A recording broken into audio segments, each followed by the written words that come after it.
모든 백성이 문자를 읽고 쓰는 나라. 중국은 천년이 가도 못해. 세상의 모든 지식을 백성들에게 나눠주고 싶다.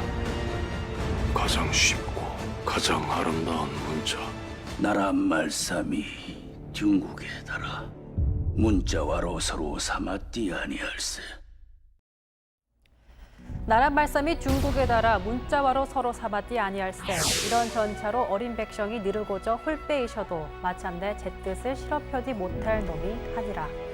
온 국민이 외우는 훈민정음 서문입니다. 저도 중학교 때 열심히 외운 기억이 있는데요. 문자가 없는 나라에서 문자를 새로 만들고 심지어 모두가 쉽게 배울 수 있게 만든다는 게 얼마나 대단한 업적인지 새삼 느끼게 됩니다.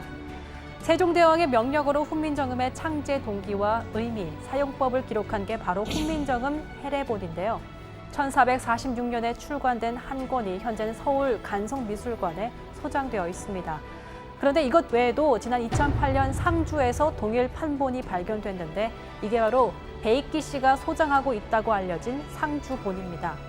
자, 이를 놓고 10여 년 동안 온갖 소송이 계속돼 왔습니다. 어제 대법원이 상주본 회수를 문화재청이 강제 집행할 수 있다고 선고했습니다. 하지만 배 씨는 상주본이 어디에 있는지조차 함구하고 있습니다. 잘 있는지 없는지도 말씀하시기가 좀 어려우실까요?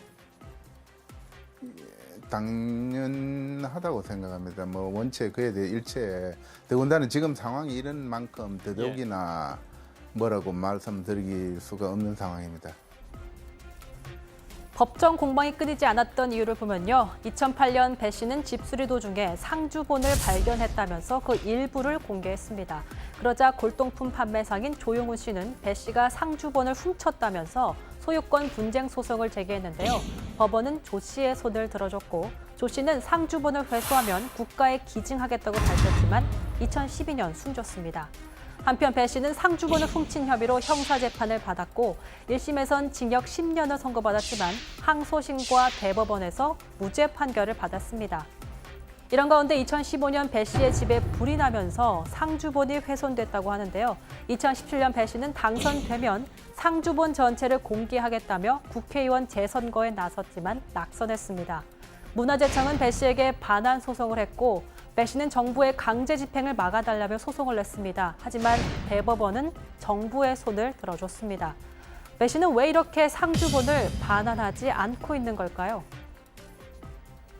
발견은 신대륙도 가졌는데 예.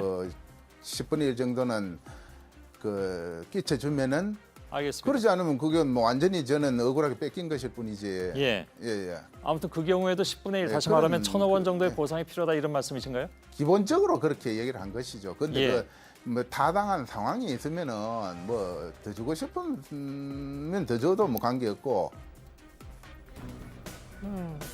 왜 1,000억 원일까요?